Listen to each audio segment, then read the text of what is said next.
Olá, seja muito bem-vindo ao Alô Senado. Hoje a gente abre a temporada 2013 de diálogos entre você e o Senado Federal. O nosso programa, como sempre, vem cheio de assuntos escolhidos por você. Os carros de som deveriam ser proibidos nas campanhas eleitorais? O que pode ser feito para que o Distrito Federal tenha mais centros de convivência para idosos? Existe uma regulamentação específica para as energias renováveis no Brasil? Como se fiscalizam as contratações de pessoas com deficiência física? Quais são os direitos dos idosos na compra de passagens aéreas? Pode haver punição para serviços de má qualidade prestados pelo governo federal? No Passeata Eletrônica, a gente confere o papel das redes sociais no trabalho da senadora Lídice da Mata. O Alô Senado está no ar. A gente abre o programa de hoje com a mensagem do Délio Kiritchenko, lá de Minas Gerais. Na opinião do Délio, campanha eleitoral deveria acontecer somente nas rádios e nas TVs, sem o incômodo dos carros de som. Ele também acha que a urna eletrônica deveria emitir um comprovante para o eleitor, indicando qual foi o candidato votado. O Délio quer saber a opinião dos senadores sobre essas questões. Délio, o Alô Senado levou a sua mensagem ao senador Humberto Costa. Bem, Délio, em primeiro lugar, eu acho que a principal mudança que deveria acontecer no sistema eleitoral brasileiro seria o financiamento público das campanhas. Isso aí eliminaria uma importante fonte de corrupção e, ao mesmo tempo, daria condições de igualdade para todos que participassem. Sou favorável também que tudo que possa reduzir os custos de campanha possa ser implementado. Então, não vejo problema em se eliminar a utilização de carros de som. Obviamente que dentro de um modelo de financiamento público. Sobre a emissão de um comprovante após a votação, isso na verdade criaria a quebra do sigilo do ato de votar. Portanto, eu creio que não é uma boa ideia. Eu queria saber do senador se ele tem algum projeto para nós da terceira idade no Riacho Fundo 1. Nós estamos lá sem assistência, nós estamos precisando de um CCI, para a gente ter nossa própria estabilidade, igual os outros CCI das outras cidades satélites, que eles têm o salão deles, tem cozinha, tem de tudo, para eles fazerem um movimento, uma ajuda financeira, que eu agora que estou com esse projeto para frente, com a ajuda do pessoal da administração, mas não é tudo. Eu preciso de uma ajuda de uma pessoa mais forte junto com a gente lá. Olha, Terezinha, eu sei da necessidade do Riacho Fundo, até porque eu sou um frequentador desses centros comunitários da terceira idade e é importante que você procure um deputado distrital para que ele possa apresentar uma emenda, por exemplo, no orçamento do Distrito Federal que permita a construção de um centro de convivência do idoso, que é da maior importância para que os idosos possam desenvolver as suas atividades recreativas, algumas atividades laborais, enfim, as atividades que são importantes na vida da melhor idade. Existe alguma regulamentação específica no Brasil para as energias renováveis, como a solar e a eólica? Geradas pelo sol e pela força dos ventos, respectivamente, elas são consideradas fontes de energia não poluentes. Quem quer saber mais sobre esse assunto é o Haroldo Oséias de Almeida, da cidade de Chão Grande, em Pernambuco. E quem responde é o senador Eduardo Braga. Tanto a energia, Haroldo, eólica quanto a energia solar estão em expansão no Brasil.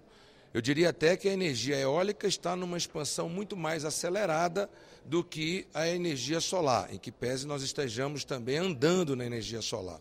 A tecnologia da energia eólica avançou mais no Brasil e no mundo, porque ela tem tido uma relação custo-benefício mais positiva para um país que tem um litoral do tamanho do nosso e com ventos da forma que o nosso tem. De outro lado, nós somos um país tropical, que também temos incidência de raios solares e capacidade e potencial para a utilização da energia solar. São dois modelos de energia que, sem dúvida nenhuma, respeitado os seus limites, etc., terão importância na forma modal da integração de geração de energia elétrica no Brasil.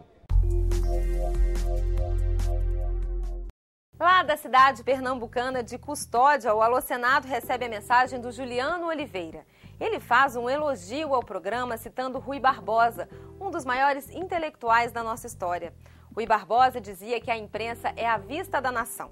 Por ela, a nação acompanha o que lhe passa, enxerga o que lhe mal fazem e vela pelo que lhe interessa. O Juliano conta que, para ele, o Alô Senado funciona como óculos de longo alcance, ajudando a entender melhor os caminhos do Brasil. Juliano, a equipe do Alô Senado agradece a sua mensagem e lembra que a interatividade fortalece essa visão de longo alcance e aproxima os brasileiros dos seus representantes. Aqui no Alô Senado, a gente continua a conversar com os senadores sobre as mídias interativas. Hoje, a gente vai conhecer a visão da senadora Lídice da Mata sobre a importância das redes sociais no trabalho dos parlamentares. É claro que hoje em dia é uma importância muito grande, porque através disso nós alcançamos uma grande parte do nosso eleitorado. Não só do eleitorado, de pessoas que, mesmo não sendo nossos eleitores, mas discutem tema, podem acompanhar o nosso trabalho aqui no Senado, no Parlamento em geral, podem indicar sua posição. E uso também como instrumento de debate. Eu tenho algumas comunidades que debatem temas específicos de que trato no meu mandato. Comunidades que debatem o turismo, que debatem o Código Penal, que debatem a luta para criar uma rede de proteção à criança e à adolescência. Então, nós também nos utilizamos dessas redes sociais para a mobilização em torno dessas bandeiras quando há alguma ameaça. Consideramos necessário uma mobilização de opinião pública na defesa dessas proposições. Então, sem dúvida nenhuma, um instrumento extremamente rico de participação direta da população, né, de atuação que visa a radicalização democrática da nossa relação com o eleitor, com o cidadão, porque permite essa relação direta. Atualmente existe uma lei a respeito de contratação de deficientes físicos na empresa.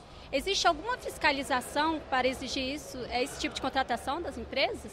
Sim, Mônica, eu quero saudar você e o povo do Rio de Janeiro. O Ministério do Trabalho analisa a RAIS, analisa os dados de pessoal das empresas, nesse caso, empresas com mais de 100 empregados, e, a partir daí, ela passa a examinar se é cumprida a regra. Qual é o problema? É que, na verdade, são muitas as empresas no Brasil. Por isso, eu acho que funciona mesmo exatamente a participação social. Se no seu município, se na sua cidade, você tem informação de alguma empresa com mais de 100 empregados e que não cumpre, eu acho que vale a pena encaminhar ao Ministério do Trabalho. É ele quem faz a fiscalização. Os idosos têm direito a passagens aéreas gratuitas ou esse direito não passa de um projeto de lei aguardando votação?